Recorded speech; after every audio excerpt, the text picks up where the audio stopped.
পুরো জাতি তাদের উপর হতাশ, তাদের মাধ্যমে নতুন কিছু কেউ আশা করে না। ওই ক্ষমতার কাছে তারা কুক্ষিগত হয়ে গেছে। আগামীর যে বাংলাদেশ, সেটা তরুণরাই করবে। যে জুলাই বিপ্লব জেনজিরা করছে, সেই জেনজিরাই আগামীর বাংলাদেশটা তারা লিড দিবে।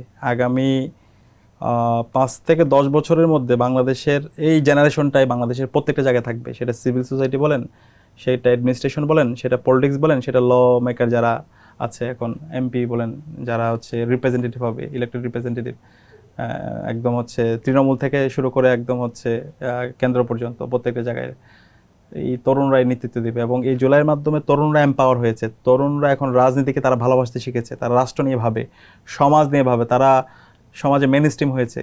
তো এখন যারা মুরব্বী জেনারেশন আছে, এখন এইবার যারা পার্লামেন্টেও এসেছে, এই মুরব্বী জেনারেশন আমরা আশা করেছিলাম তারা ইতিহাস থেকে শিক্ষা নেবে, কিন্তু আলটিমেটলি তারা দেখতে পাচ্ছি তারা ওই ক্ষমতার কাছে তারা কুক্ষিগত হয়ে গেছে। তারা সে আগের ফেসিবাদী কাঠামোতে রেখে দিতে চায়, যে কারণে পুরো জাতি তাদের উপর হতাশ, তাদের মাধ্যমে নতুন কিছু কেউ আশা করে না।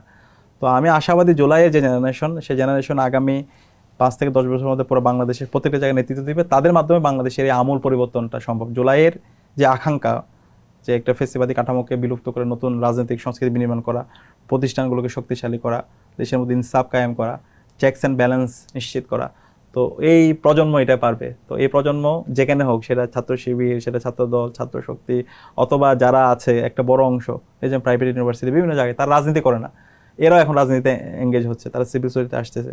তো সে জায়গায় তাদের একটা মনস্তাত্ত্বিক মিল আছে সবার। তো এই জেনারেশন যখন বাংলাদেশে নেতৃত্ব দেবে, ইনশাল্লাহ আমরা আশা করছি বাংলাদেশের প্রতিটা সংকট দূর হবে, এবং এরাই বাংলাদেশের রাজনীতি মেন স্ট্রিম হবে ইনশাল্লাহ। এরা রাজনীতি থাকবে, তারা এই আকাঙ্ক্ষা বাস্তব না হওয়ার আগ পর্যন্ত তারা আর পিছপা হবে না।